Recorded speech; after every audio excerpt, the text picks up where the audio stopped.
Start. माननीय व्यवस्थापक, लोकमान्य टिळक ग्रंथालय,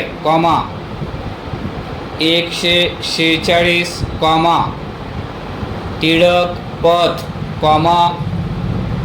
महोदय, पॅरा।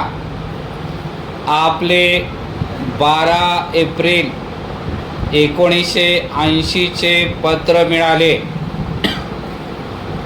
आपण ज्या मुद्द्याबाबत चौकशी केली आहे त्याबद्दल सविस्तर माहिती पुढे देण्यास आम्हास आनंद होत आहे।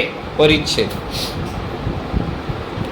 आपल्या ग्रंथालयाला वर्तमानपत्रे व मासिके दर आठवड्याला पाठविण्याची व्यवस्था आम्ही निश्चित करू शकतो।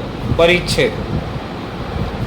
आपल्या माहितीसाठी आमच्याकडे उपलब्ध असलेल्या वृत्तपत्राचे व मासिकाचे दरपत्रक सोबत जोडले आहे।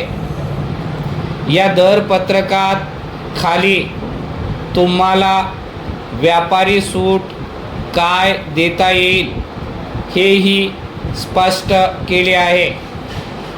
या धंद्यातील व्यापारी सूट देण्याचा दर सर्वसाधारणपणे रूढ व मान्य झालेला आहे व तो देण्यास आम्ही तयार आहोत। परिच्छेद। सध्याच्या या धंद्याची परिस्थिती विचारात घेऊन या व्यवसायातील प्रचलित पद्धतीप्रमाणे आम्हास उधारी देण्याविषयी काही बंधने पाळणे अत्यंत जरुरीचे झाले आहे। परंतु यावर उपाय म्हणून पुढील मार्ग आपणा उभयतांना सोयीचा होईल असे वाटते। परिच्छेद। अल्प मुदतीसाठी धंद्यात उधारीची गरज पडत असते। तुम्ही बँकेमार्फत आम्हाला आमची बिले भरण्याची हमी देणे जरुरीचे आहे।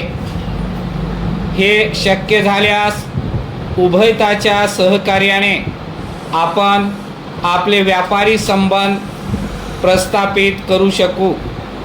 उधारीसाठी योजलेला हा मार्ग आम्ही केवळ आपल्याच बाबतीत सुचवित आहोत असे नसून हे धोरण जिल्ह्याबाहेरील सर्व विक्रेत्यांना आम्ही लागू केले आहे। परिच्छेद।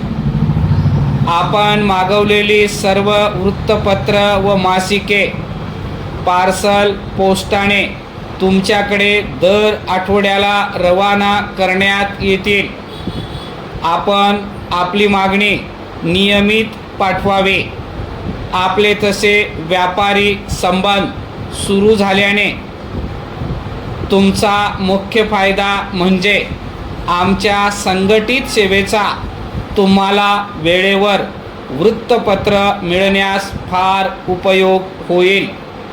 या वृत्तपत्र धंद्यात वेळेला अर्थातच फार महत्त्व आहे हे आपण जाणतात। परिच्छेद।